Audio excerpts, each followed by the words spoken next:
Good evening. I'm Joe, and this is Sunday Story coming to you on film tonight, just for kicks.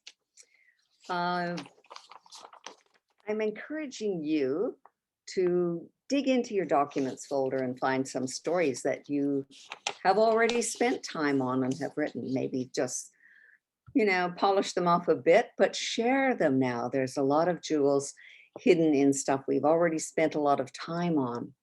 And that's what I'm going to do with you tonight. I found this small story that I had reported when I was working as a private eye, and I hope you enjoy it. It's called Meet Hank. I met Hank in Peace River, a small town in northern Alberta. I was a private investigator then, traveling with the boss. We were hired to check out company security, that is looking for theft in retail stores across large chain stores. Hank sauntered into the Sawbridge Hotel with a jaunty air.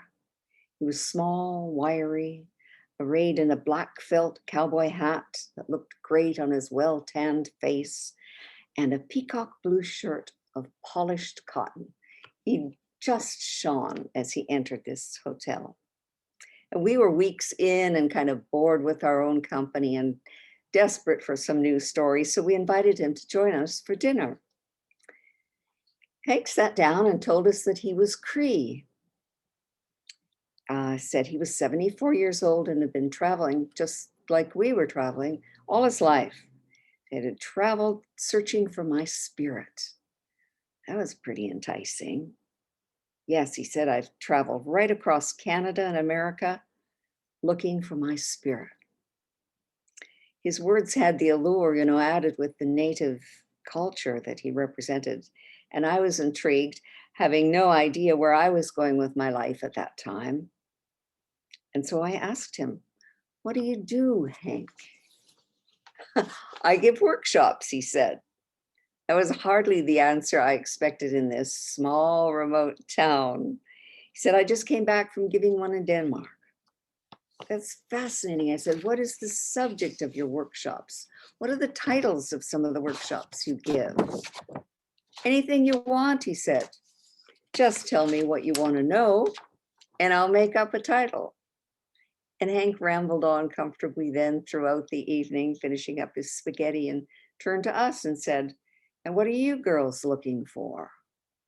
We sort of glanced nervously at one another, being, private investigators. We indicated we really couldn't indulge things out loud, especially in small towns like this. Sometimes someone within hearing distance could be the very person that you'd be surveilling the following morning. So I wrote it on a napkin, what we were looking for, and slid it across the table to Hank.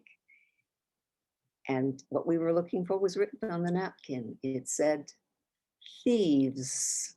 Well, Hank cracked up. And I wondered what you are looking for. And so that might be a good place to start on your first story.